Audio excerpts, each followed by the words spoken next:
Hello there.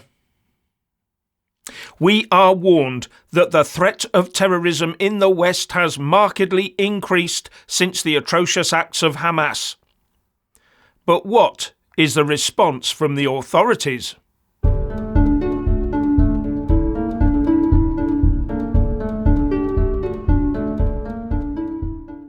We are now told from various sources that the risk of Islamic terrorism in the West, including in the UK, is rising as events in the Gaza Strip unfold. GB News told us about it a couple of days ago. VOA News was saying that new security challenges were emerging a couple of weeks ago. And Reuters now reports that security officials are warning that the Gaza conflict has raised the risk of Islamist attacks in Europe. More than 10 intelligence and police officials in 5 European countries, including Britain, Germany and France, told Reuters they are increasing surveillance of Islamist militants, said their report. Something that will further burden forces that are dealing with potential threats from China, Russia and Iran. So the people of Europe are being told to keep their eyes open and report anything suspicious. Follow your gut instincts, we're being told. While the various governments and their police go around following their gut instincts by cracking down on, yes, you've got it, the far right. Those who look like they may want to see their nation state protected and maintained. Those who don't like their children to be at risk of some heinous attack. People who like our Western way of life the way it is and object to being told they have to be the ones to change to fit in with the newcomers. And this is the group of people that Reuters failed to mention being on the security services watch lists. The Geert Wilders and Mr. Robinson types and those likely to follow them.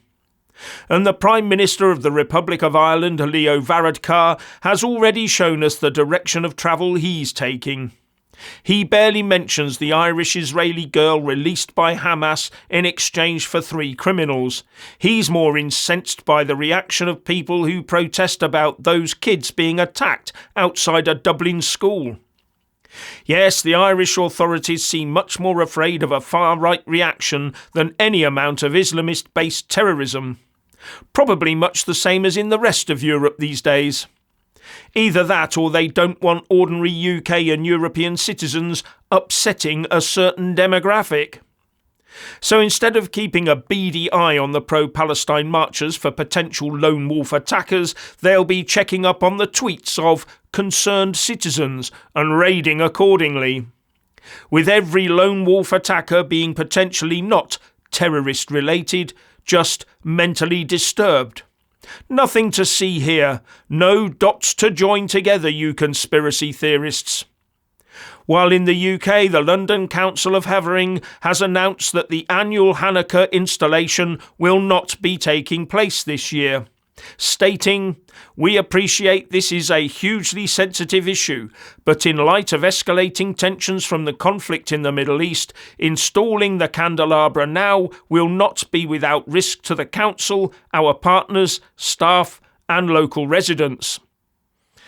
Anti-Semitism is really taking hold in the UK, isn't it? Every religious celebration seems under threat, except those of a certain peaceful religion. All Jews are being associated with events in Gaza because they are Jews, while we're told not to even think about associating all terrorist attacks with, well, you know who, because that would be a hate crime. Isn't it funny? A certain demographic that is coming over here for a better life spends so much of its time claiming racism and bigotry against them by ordinary British people. Even those of them who become MPs and councillors and the like, all talking about institutionalised Islamophobia and demanding ever more from us. Whereas another demographic who came over here and fully dovetailed in with the rest of us without so much as a murmur, the Jewish community, feels so threatened and unprotected now that they are either moving to Israel or planning to do so, out of fear. And that is not fear of ordinary Brits, by the way. If anything, we have an establishment that is either so in fear of or so in cahoots with one demographic that the other feels compelled to leave or at least hide away. I would call that establishment anti-Semitism, wouldn't you? And how long will it be before we hear that there will be no Trafalgar Square Christmas tree this year or soon due to the same sorts of fears? Now, the tree itself has already arrived from Norway at Immingham Docks today for onward travel to London, and it will be the 76th unveiling due next Thursday, the 7th of December. I wonder if a 24-hour-a-day police guard will be required to protect it. And for info, the tree was grown in Nordmarka, the forests north of Oslo, and is 62 feet or 19 metres high. And it's a Christmas tree, because the period we are running up to is called Christmas here in the UK. It's not Winterval or any other abominable nomenclature. Anyway, there are some people who look around them and all they can see is racism that must be stamped out. And not even the king is free from allegations where this racism is concerned. Richard. Europe is preparing to be attacked by the imported demographic of peace lovers. You know, those people who tend to chant the same words before they explode. And the world stands on the precipice of World War III. But don't think about that. Oh, no. Because it turns out King Charles and Kate Middleton, well, they're supposedly racist because they may have speculated upon the colour of Prince Archie's skin before he popped out. Yes. What a load of rubbish. Look, I am no fan of this royal family because they are World Economic Forum stooges, and our king, well, he was very close mates with the late Bishop Peter Ball and also friends with Jimmy Savile, but of course he had no idea what they were up to. Oh no, he was totally in the dark over that. But let's be accurate here. Speculation about Archie's skin colour isn't racism. My ex is mixed race, African and Irish, Welsh, with a passing resemblance to Meghan Markle herself. And we have a 3-year-old son. And I myself have some interest in genetic heritage. Everywhere from Norway to Scotland, England to Persia, Armenia, and I've even got 1%, a 1% smidgen of Mongolian.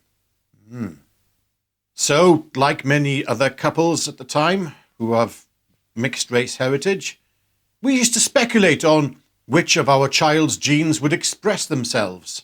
Which ones would come through the most to the forefront.